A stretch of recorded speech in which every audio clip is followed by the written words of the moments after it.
Bonjour à tous, avec l'aide de Dieu, la Yom Yom du 8e jour de Adar Aleph. Tout d'abord, le Rabbi nous dit il faut étudier le Chumash du jour, le Teilim du jour, le Tanya du jour.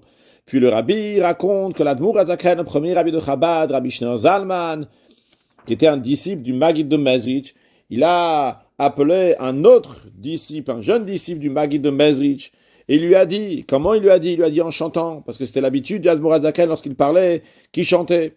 Il lui a dit, moi j'ai une mitzvah de v'limatem otam et benechem, que vous enseignerez la Torah à vos enfants.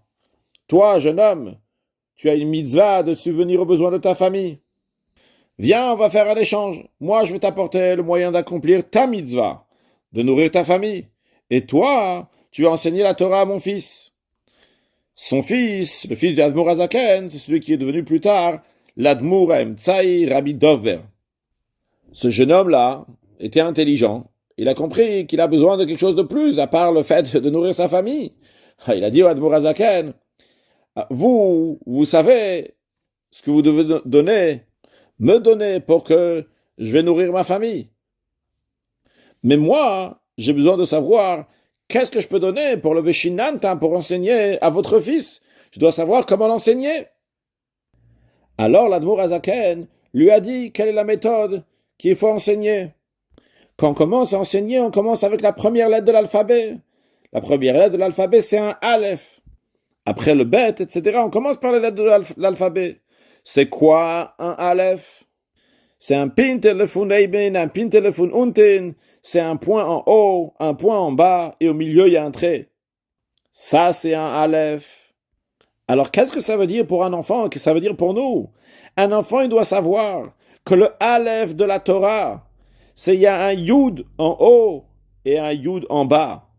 Et entre les deux, il y a un trait, c'est le trait de la foi, de la Emouna qui les relie. Alors, qu'est-ce que ça veut dire qu'il y a un Yud là-haut, il y a un Yud en bas? Le Yud d'en haut fait référence à Dieu. Yud Kevavke, le tétragramme.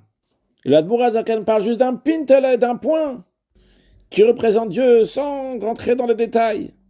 Puis, il y a un Yud aussi en bas. Alors, en Yud, en Yiddish, ça se dit aussi un Yud, un Yid, un juif. Mais c'est pas juste qu'il y a un Yud, un Yid qui est en bas. Il y a aussi un juif qui est juste un Yud. Yud, c'est juste un petit point qui est totalement annulé à Hachem, qui représente le haut niveau de l'âme divine qu'il y a dans le juif. Et comment on rattache le juif avec Hachem, le juif qui est ici bas avec Hachem? C'est par la Emouna, par la foi. Il existe une autre version de la réponse du Admour Azaken, que le Yud qui est en haut, au-dessus de la barre, c'est l'âme, c'est la Neshama. Le Yid, le Yud, le juif qui est en bas, c'est le corps. Et le trait qui est entre les deux, qui les relie, c'est le trait de la crainte de Dieu, de la Yirat Shamaim.